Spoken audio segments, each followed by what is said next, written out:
Kalau tadi kita sudah menyaksikan bagaimana anak-anak dengan autis bermusik, menyanyi dan menghibur kita, maka kali ini saya akan mengundang sepasang suami istri yang juga punya cerita di balik anak-anak dengan autis. Mari kita sambut Zulfikar dan Nila.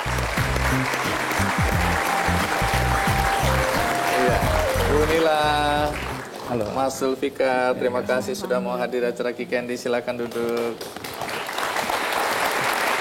Jadi Anda berdua juga suami istri ya? Saya harus ngecek betul-betul ya. Jangan ketawa, iya atau tidak? Sudah berapa lama menikahnya? Hampir 24 tahun.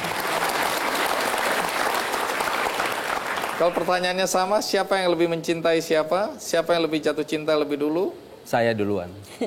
Semuanya laki-laki ini ya. Iya dong. Kita laki-laki sekali-sekali perempuan yang menyatakan cinta. Nah, apa yang istimewa dari pasangan Anda masing-masing sehingga Anda memutuskan untuk, ya, aku bersedia menikah dengan dia? Mulai dari Ibu Nila. Orangnya berani, terus pintar. Berarti sama seperti saya. Pintar, punya semangat tinggi, kerja keras gitu.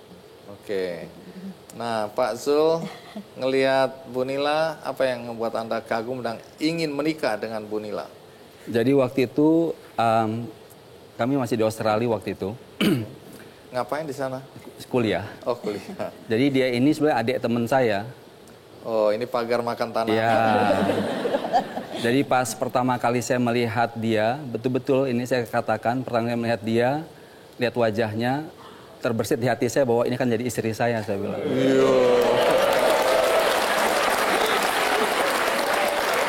Mengapa begitu? Mengapa begitu? Mungkin karena photographic memory gitu ya.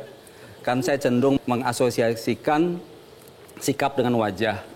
Gitu. Dan saya cenderung suka dengan wanita yang lembut, sabar. Gitu. Mas pun baru lihat, saya cenderung yakin gitu. Yakin, ya. Okay. Dan tipe wajahnya memang tipe wajah yang saya suka gitu. Nah, sebelum saya tanya, apa konteksnya dengan saya mengundang Anda di sini dan tadi adik-adik kita dengan autis ya, nanti ceritakan. Tapi sebelum itu saya ingin kita melihat liputan berikut ini.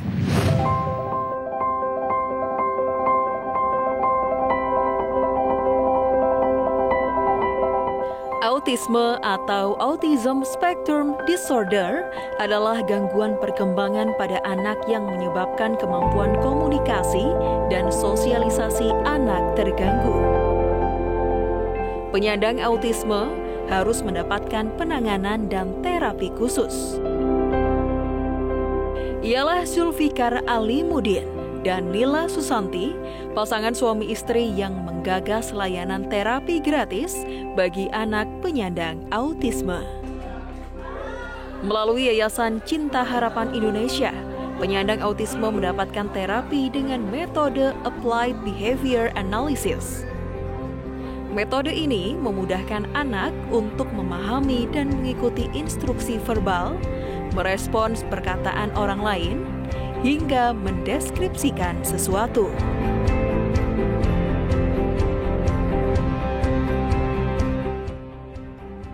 Untuk anak saya sendiri itu progresnya banyak, jadi dari pihak terapisnya juga, dari orang-orangnya juga kita saling mendukung.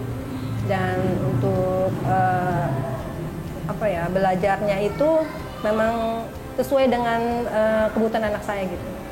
Jadi saya merasa cocok, alhamdulillah mereka banyak bantu saya dan juga perkembangan anak saya juga mulai banyak yang lebih baik lagi dari yang kemarin-kemarin. Saya di sini gratis. Saya ibu rumah tangga biasa.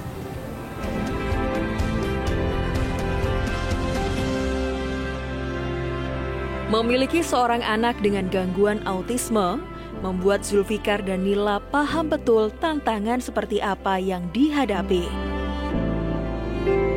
Atas dasar itulah, mereka bertekad mendirikan Yayasan Cinta Harapan Indonesia Autism Center demi memberikan pendidikan untuk anak penyandang autisme. Sejak 2009, YCHI Autism Center telah menangani ratusan anak penyandang autis dan berkebutuhan khusus yang tersebar di 13 klinik YCHI di Jabodetabek hingga Lombok. Selain itu, YCHI Autism Center juga memberikan beasiswa S2 bagi siapapun yang ingin mengembangkan ilmu pengetahuan terkait autisme. Bagi Zulfikar Danila, kebaikan ini harus terus berlanjut untuk mereka yang membutuhkan.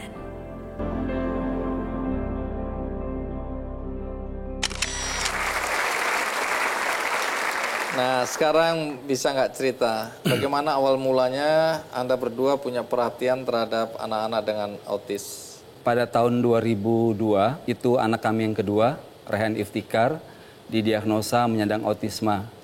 Dan pada waktu itu usia Rehan lebih kurang 16-18 bulan, lebih kurang. Dan mamanya mengandung anak kami yang ketiga. Jadi pada waktu itu saya sangat ketakutan, terus terang, saya sangat ketakutan. Dan saya bernazar. Memang waktu itu baru saya yang bernazar sendiri karena saya Ini Rehan anak kedua ya? Anak kedua. Kalau anak pertama? Anak pertama Falah Irvano Evan. Iya. Itu setelah karena kami fokus di Rehan, karena Evan kan kelihatannya kelihatannya oke-oke lah gitu ya. Baru tahu pas dia kelas 4 SD bahwa dia menyandang ADHD. Maka saya bernazar dalam hati saya nggak bilang sama dia karena saya tidak mau, namanya seorang ibu kan pasti nanti malah tambah khawatir kalau saya bicara tentang anak yang ketiga. Iya. Jadi saya bilang, saya ngebatin, bahkan saya katakan dengan keras, gitu. Bukan berteriak, tapi saya bicara, saya bilang, ya Allah, saya bilang, saya nggak menyesali. Tapi kalau boleh, saya bilang, kalau boleh yang ketiga nggak usah deh gitu. Kalau yang ketiga enggak, saya bilang, maka saya bertekad akan mengeluarkan apa yang saya keluarkan buat Rehan untuk anak-anak lain. Yang penting, tolong jangan deh yang ketiga. Saya mengetahui Rehan itu autistik ketika saya ikut seminar di Banjarmasin. Waktu itu ada salah satu dokter dan psikolog yang datang gitu. Mungkin Pak Andi bisa bayangkan gimana saya lagi hamil saat itu ya, 7 bulan gitu. Saya nangis waktu itu, saya telepon adik saya gitu ya. Terus kami ke Jakarta. Terus kemudian mulailah itu. Saya melahirkan tanggal 12 September. Anak ketiga, mulailah dengan terapi-terapi yang dilakukan untuk Rehan, pemeriksaan semuanya. Sampai kemudian berlanjut, terus kami juga sambil memperhatikan anak kami yang ketiga, karena saking tadi khawatirnya gitu Pak. Ya, alhamdulillah. Yang ketiga tidak apa-apa. Anak ketiga tidak apa-apa. Iya. Sehingga dengan demikian nasarnya dijalankan. Ya. Jadi ini yang kemudian kalau dalam proses bagian nazar itu yang banyak keluarga tidak ketahui, banyak orang tidak ketahui mengapa memiliki anak dengan autisme bukan sebuah joke gitu ya. Gitu. Saya tidak meremehkan tentu banyak anak-anak kita dengan masalah-masalah yang lain gitu. Tapi anak dengan autisme bisa mengamuk setiap kapanpun, tidak bisa dilepas 24 jam gitu. Tidak bisa berkomunikasi. Gitu. Ini dihadapi oleh kami yang punya support system yang cukup baik pun sudah luar biasa tekanannya, mental dan emosional. Apalagi yang tidak. Apalagi yang tidak. Gitu. Setelah berproses 6 tahun kami ketemu banyak orang dengan masalah ini. Saya pikir kalau uang itu kita keluarkan mungkin kita hanya bisa bantu 1-2 anak. Gitu. Maka kami berunding kenapa kita nggak buat yayasan aja. Jadilah Yayasan Cinta Harapan Indonesia. Nah, ini kegiatannya apa yayasan ini? Kita memberikan terapi gratis bagi keluarga yang tidak mampu. Berapa anak yang pernah mendapat terapi atau bantuan melalui Yayasan Cinta Harapan Indonesia? Kalau per hari ini, kalau dari tahun 2008 akhir itu kami mulai sampai sekarang sekitar 380-an anak. Wow, banyak sekali. Tapi kalau saat ini yang aktif ditangani sekitar 168 anak. Tetap banyak. Berapa orang yang terapisnya? 69. Cukup banyak ya. Iya. dan itu tersebar di 11 kota ya. Ada di Jakarta, kita punya di Condet dan di Ciputat. Kita juga punya di Lombok Timur, ada di Jepara, di Bandung Demak, Barat, di Madiun.